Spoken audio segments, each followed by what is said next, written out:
Welcome to the Business Women Australia podcast show, the podcast that brings together industry leaders to discuss the latest trends, insights and strategies.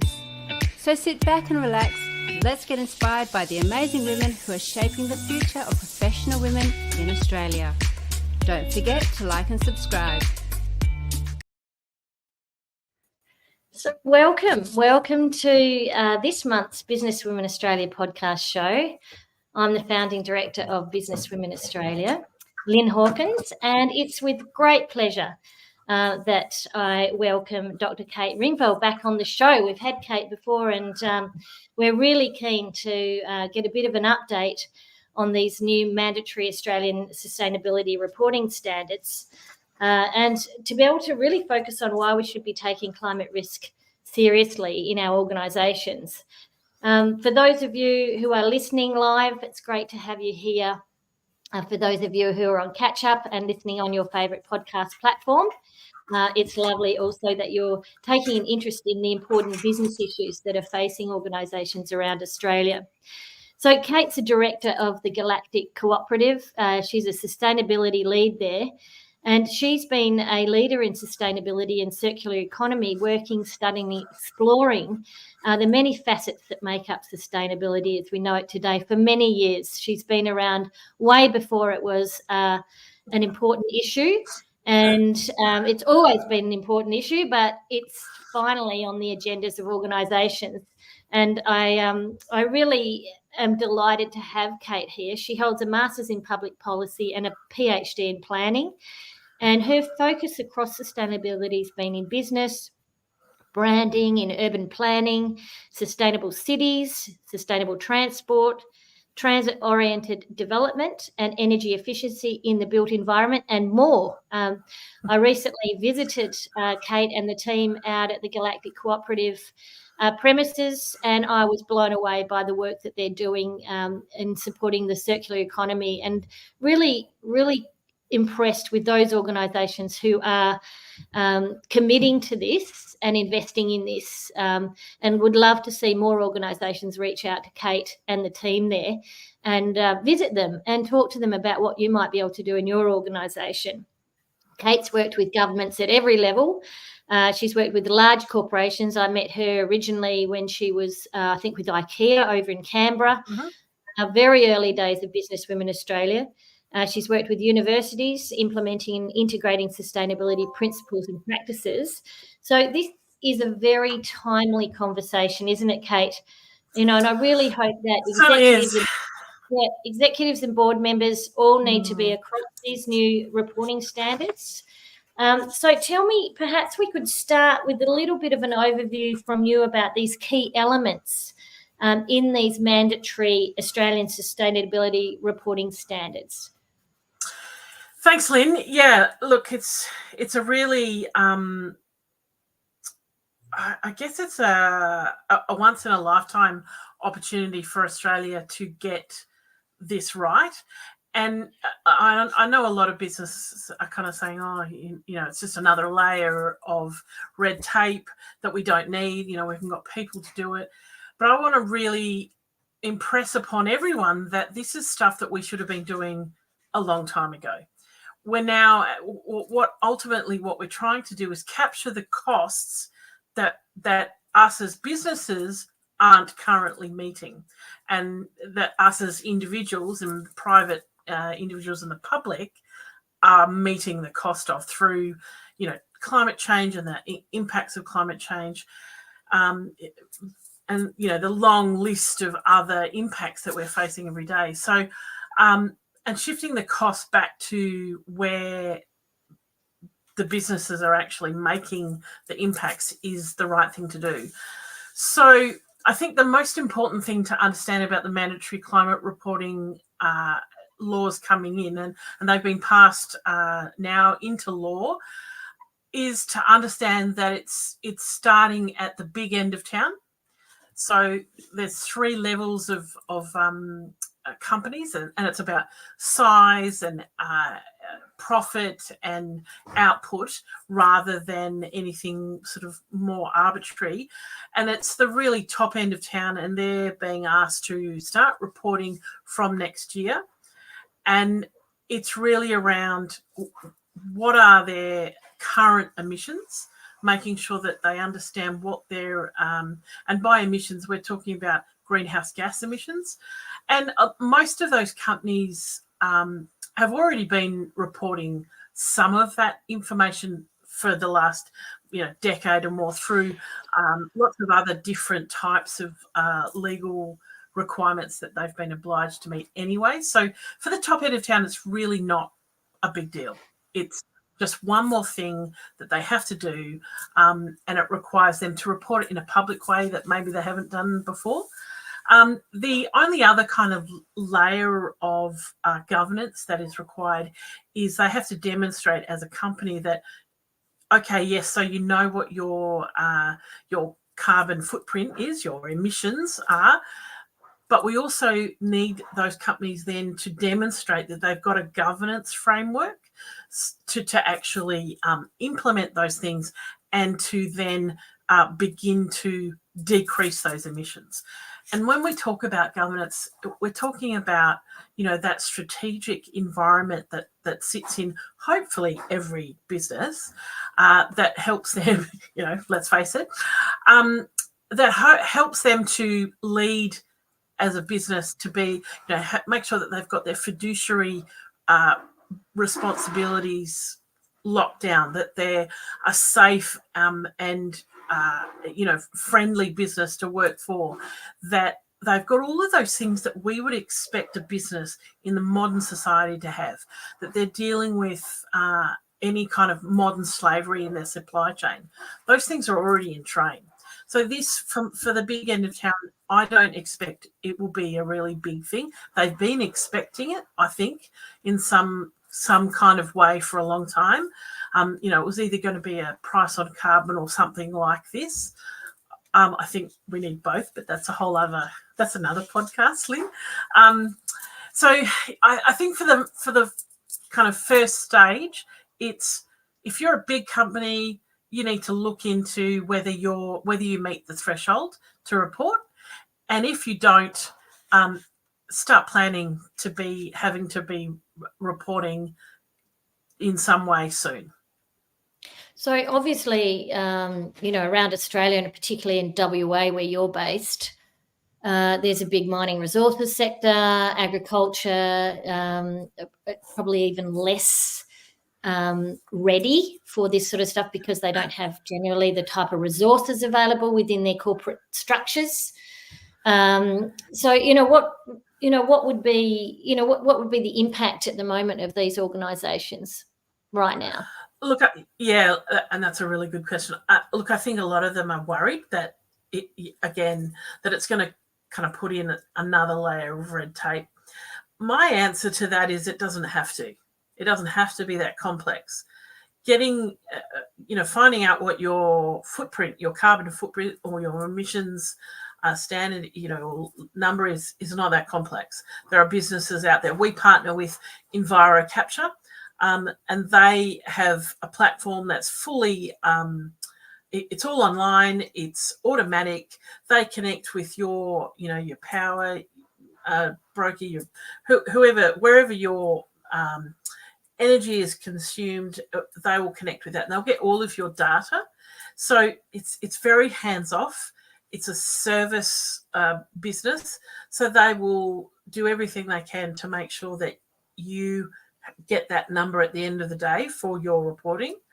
And then once you have that emissions number or footprint, then you can start looking at where is it big? Where are the big numbers? Is it in waste? Is it in transport?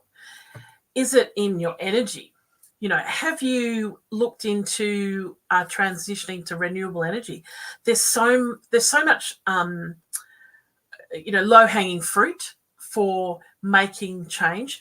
And what people, and particularly in big business, they don't seem to understand is that a lot of these actions that you'll be taking will actually save you money. In the end of the day, if you're transitioning your energy load from fossil fuel to renewable energy, that will save you money. And to me, that's a no-brainer. But I think because a lot of these businesses don't have someone like me sitting in their business, so they're not going to necessarily have that kind of conversation. But let's have that now. Connect with someone like me who can be that environmental or sustainability professional in your back pocket. You don't need to have someone on staff now. There are plenty of people that can do, sustainability as a service. What Galactic's bringing to the table is that kind of concept, so that businesses don't have to hire this kind of expertise because they're expensive. They're also hard to find. We're thin on the ground. There's not enough of us to go around. So I think, for the big end of town, they've already got people like me sitting in their business. But for everyone underneath that, they probably won't. And they may not need that either, to be fair. So, yeah, I think it's really important that they understand this doesn't have to be the crisis that maybe the board is thinking it will be. It's not going to be that. This is a really big step forward, but it's a really positive step forward, because what it will help businesses to do is understand where are their big costs and where can they save money. And I think in this day and age, right now, with the kind of cost of living pressures that we've got, all businesses will be looking to that. Yeah, it's quite extraordinary, really, when you think about it from that kind of lens. It's just a wonderful opportunity to really align with what the world needs, what their shareholders will be expecting them to do, and also with improving profitability in the long run, while also healing the planet. I mean, it's Exactly. For the advocates, those of us who've already taken the green pill. It seems quite clear-cut. I'm hanging out with a lot of guys, particularly my generation and older, who are a little bit skeptical, and there's a bit of convincing to be done for the OGs, I call them. Why is it important for these executives and for these board members to really understand climate risk, and why this is an opportunity and not a problem?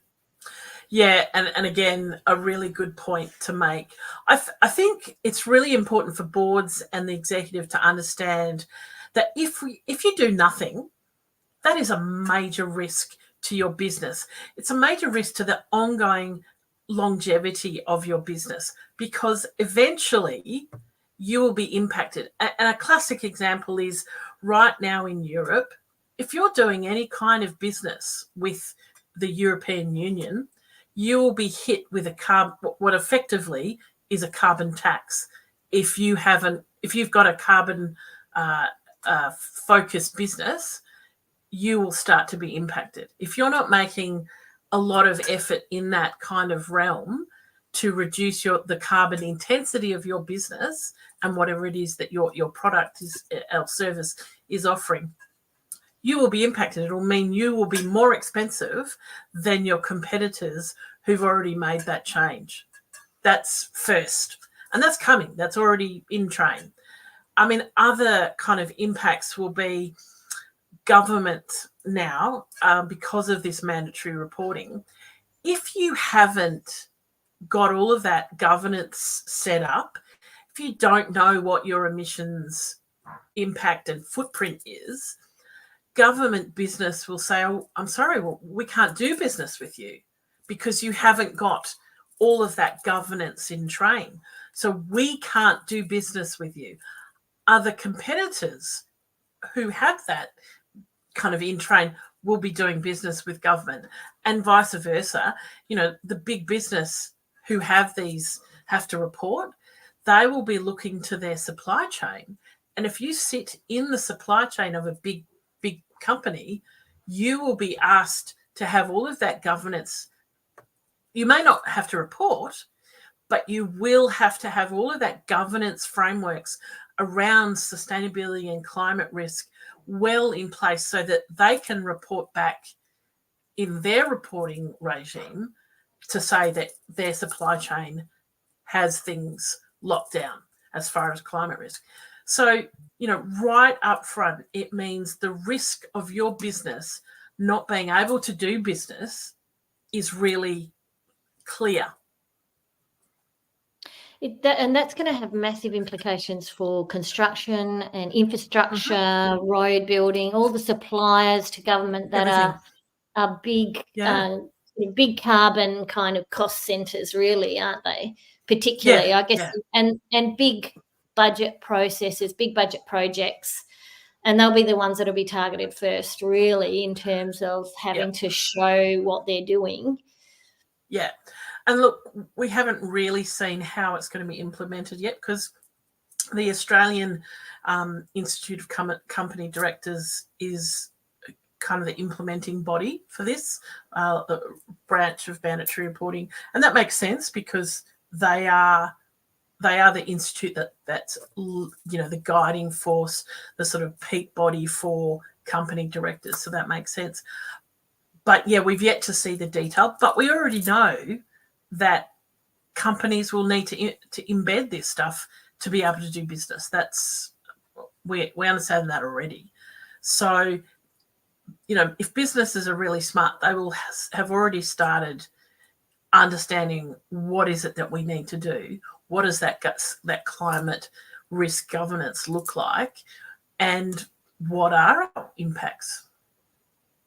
And it's not too late for those who feel that they might have been dragging their feet. I mean, what are some of the best practices or first steps that you would advise around, getting up to speed with what's needed with climate risk reporting? Yeah, look, I think getting together as a board and an executive team, getting together and understanding what are the material impacts that your business has, where are your biggest costs, then start looking at getting that emissions footprint, your carbon footprint understood. Is it through, we work with EnviroCapture, is it whatever platform, there's lots around. Get that number, then understand what does that mean, where are your biggest targets, where is the low hanging fruit, where can you make an impact really quickly without a lot of effort or money to kind of get the runs on the board, and demonstrate to the board that it's useful and that it has a purpose. And I can't think of any change that businesses might make that would cost them money rather than save them money. Yes, there might be a cost upfront, but you will be saving money in the long run. And by employing someone like you as a consultant to sit with a special purpose committee that can actually make sense of that, I mean, you'll be looking at that kind of data, you're seeing it all the time, you'll be able to immediately guide the group to say, okay, these would be the areas to focus on first, and then help guide and shape how that can be then implemented going forward in a way that's going to be practical. Yeah, absolutely. And every business is different. Every industry is different. For us in WA, mining and kind of that resources business is really big. Some of their biggest costs are energy. Now, if those businesses aren't already transitioning to renewable energy, they're behind the times for a start. But that's the first big win. Transition everything that you can to be renewable, electrify everything essentially, and that's a big win, and it's a big job for some of them. But a lot of mining companies are already well advanced in that area because they realise that it saves them so much money. Yep. Well, the heavy haulage and heavy vehicle manufacturers are all really going to have to get on board to be able to provide electric-driven machinery, that's right. all that sort of stuff. Yeah, and they've definitely started. Yes, you could argue they should have been on that particular tangent, decades ago. But anyway, yeah, I think that's probably the key. And the other kind of sleeper aspect that people don't think about, particularly for mining, if we're talking about emissions numbers of, in the whole world, what is the thing what sector emits the most? And if food waste was a person or an industry, it would be second in emissions. So of all the things that we could be emitting, food waste emits so much greenhouse gas, mostly methane, and it comes in, in total a second. So you think about the mining industry, what are they doing? They're basically, small towns out in the middle of nowhere. And where is their food waste going? It's probably going in the ground. They're probably digging it. I can't imagine that they would have anything more sophisticated set up. Can they do something about that? Absolutely. There are so many good things coming out now in food waste management, and there are so many really good regenerative options that are really much better than just digging it into the ground. Yeah, it's extraordinary. I mean, you'd be right across all the best practices around the world in the waste and the importance of circular and regenerative economies. Absolutely. Yeah. And in food waste, there's so much that we can do, and there's so much advancement now, in things like using black soldier fly larvae to basically process food waste. Amazing progress in that area. And everything from, we're now developing algae and types of bacteria that eat through plastic. We could be doing all of those things. We could be, melting the plastic, that all of the waste that sits in those mining areas that they've probably buried. We could be reconstituting that into fuel, oil, that they could use on site. Yeah. All of the tires and the rubber waste that mostly just gets buried, we could be reusing that to make something else out of it. The on-site, melting it down and reusing it and creating another product. We could be doing that now. Yeah, it's not like we haven't got the technology anymore, and it's really around having that desire and the purpose. Now, we've talked about big business and corporates. A lot of the listed companies are really got to get onto this if they're not already. But what about smaller businesses and private companies, particularly, those obviously that are supplying to government and to the big corporations are going to get caught up in their governance and mandatory requirements as they get further ahead with this. What are your recommendations for developing these strategies for those SMEs? Yeah, look, I mean, this is a kind of problem, I suppose, that we at Galactic have really wanted to approach in a way that's democratic. And unfortunately for SMEs, they're at the lower end of the spectrum as far as business size. Their budgets are small. They have limited capacity. So at Galactic, what we wanted to do was create a platform and a service, ultimately, that would meet the needs of mostly SMEs and sort of that medium-sized business who don't have either the need or the budget to have someone like me on staff full-time or even part-time, that they would have a kind of sustainability as a service and have a sustainability professional in their back pocket.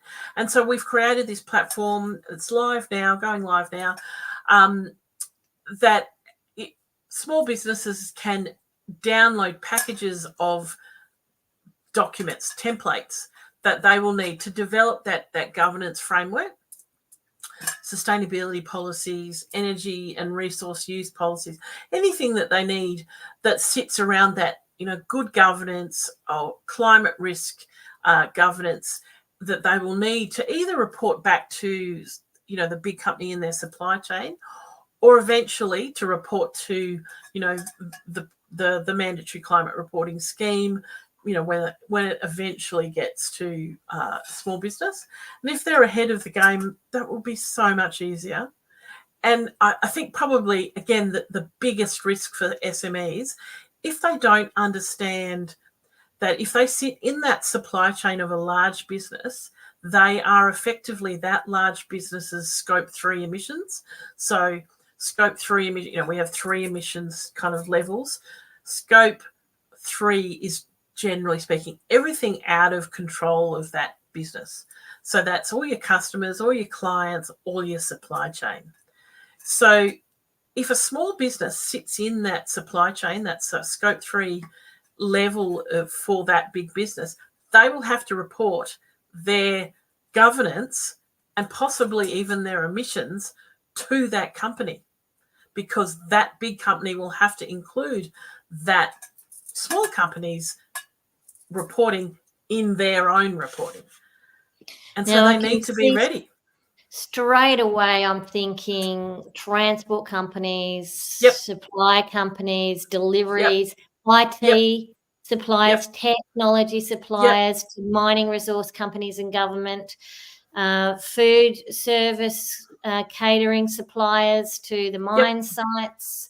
All these sort of organisations that are delivering services to mining and government are going to be the first ones that are going to get caught up in that kind of web of reporting. And and I can remember being, general manager of an IT company, and I think some of the original quality, when the quality stuff was all coming in and all the layers of stuff we had to report in order to meet the QA certification, in order to deliver, managed services or technology products or Wi-Fi equipment into mine sites and so on. With, we kind of left it, and then all of a sudden it was needed, and we were like, God, we knew this was coming.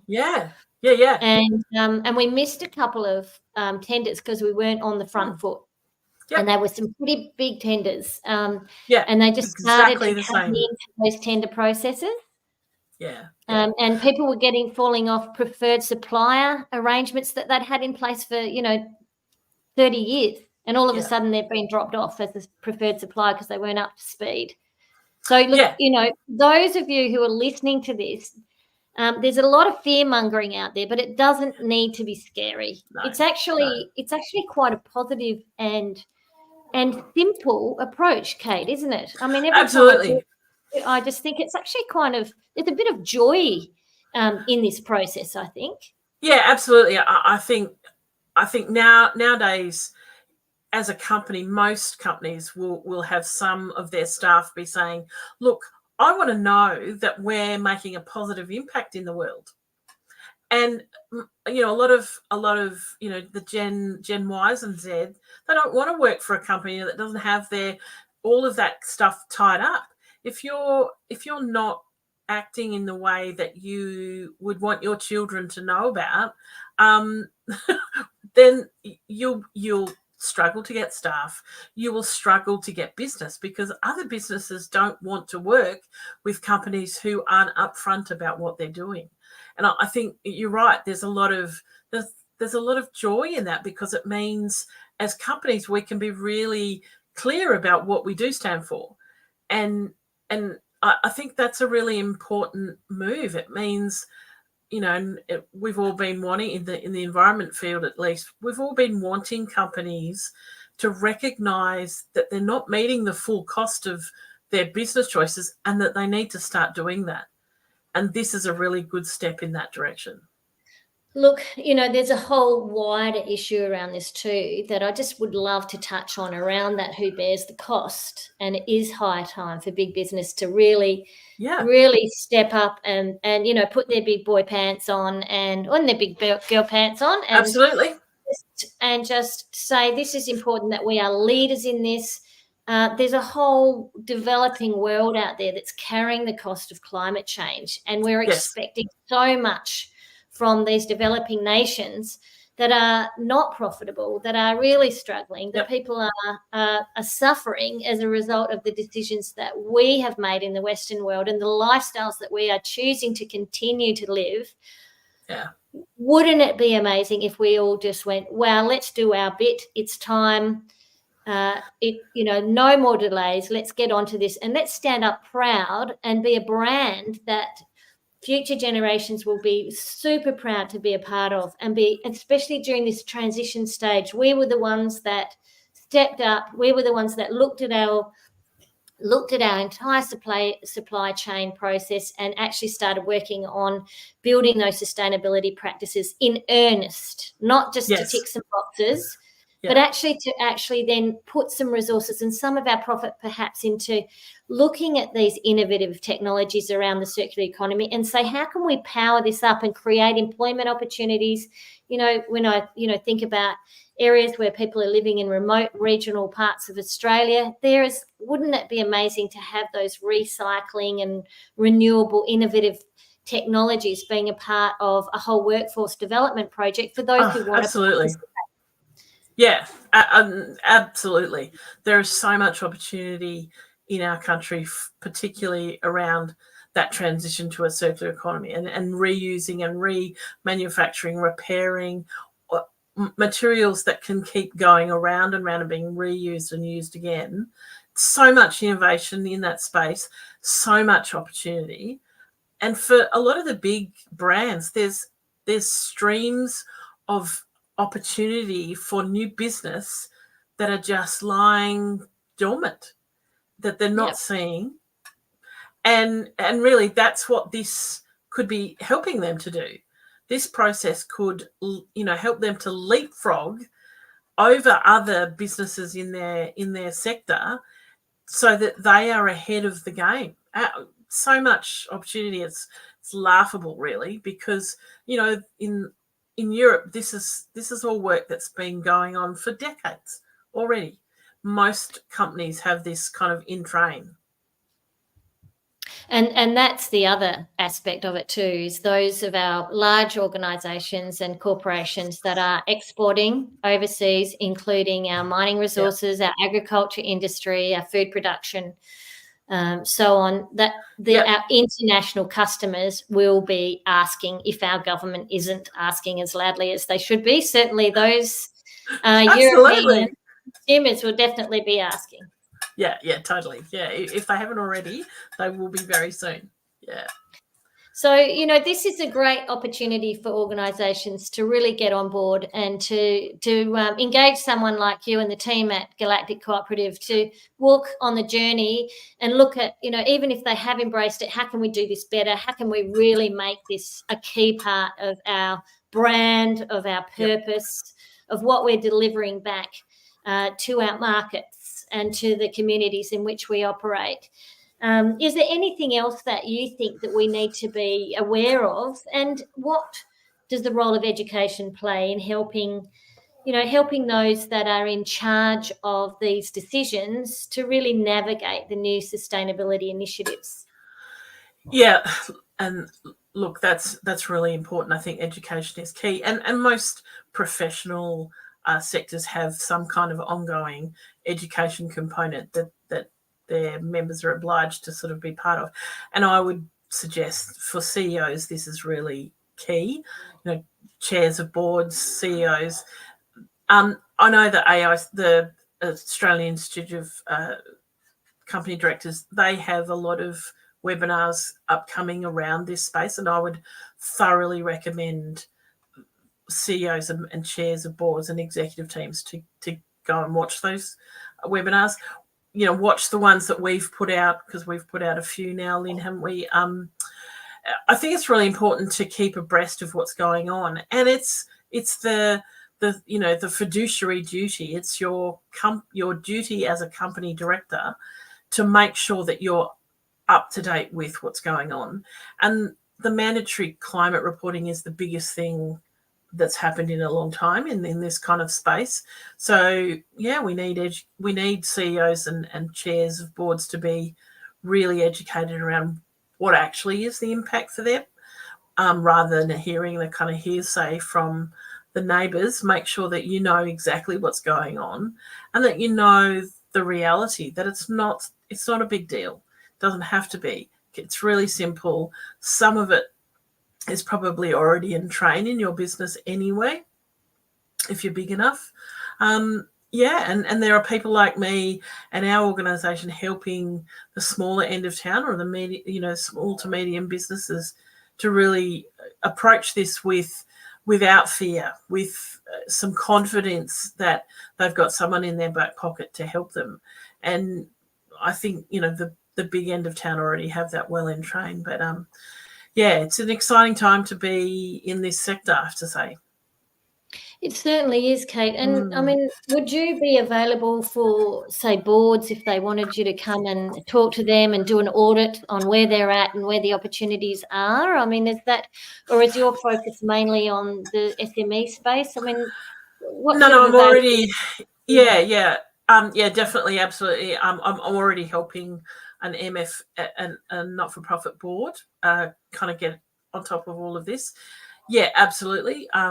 That's something that I'm really keen to do, is to help boards, for profit or not for profit, to really understand that it doesn't have to be a big deal, that this is well within their remit. They're probably already doing some of it anyway, and it just needs a little bit of a tweak for them to adopt, more thorough governance around climate risk. Exciting times ahead, Kate. I always love having you on the show. Thanks, Lyn. I really think that what you bring to the conversation is a very practical focus. Don't be afraid, don't dig your head in the sand and hope it's going to go away. It's not going to go away. It's going to get louder, and it's really quite simple. My advice is always to engage the people who have been doing this for years, to talk to Kate and the team at Galactic Cooperative, get them in to talk, do a presentation. Webinars are fine. You can listen to an endless podcast, but really until you have someone come and sit in with your team and you brainstorm it out, look at what's going on, look at the data, do an audit on what's happening within the organisation, identify where the gaps are, and then have someone helping you then implementing that. Then you've actually got something awesome that, people like me, marketing and comms people, go love this, because then there's something we can go out and shout about from the treetops. It's really good, particularly at a time when, there's a, funny sort of negativity around, the consumption of mining and resources. And I mean, let's face it, we all need mining. We still need mining. Yeah. Yes. Yep. We still need mining. Maybe not fossil fuel mining, but yeah, absolutely. We so need it. And these are some good news stories that can come out of these kind of cases that, can get some great wins and some real innovation inside your organisations, and that can really elevate your brand, can improve your shareholder price, it can improve your company value if you're a private company, and it makes you a better place to attract the best talent and hold them. So, it's a very strategic play, this. It's not just about ticking boxes and doing what you need to do and grumbling about more bureaucracy and paperwork. This is a great opportunity to do something with impact. Absolutely, yeah. And lift businesses into the 22nd century. That's where we're heading. Let's move towards that. Sounds awesome, Kate. We'll have you back on the show another time. I'm sure there'll be more topics we want to pick your brains. Absolutely. We so appreciate having you help us navigate Thanks, this. Lyn. Yeah, thanks for having me. We'll have you back another time. Thanks, Lyn. You have been listening to the Business Women Australia podcast show. We hope you've enjoyed today's episode and gained some valuable insights to empower you on your journey. Don't forget to comment, like, and subscribe to stay updated in our latest episodes. And if you're not already a member of Business Women Australia, what are you waiting for? Head to our website today and join so that you can connect with a thriving community of inspiring women across Australia. Thank you for tuning in, and we'll catch you in the next episode.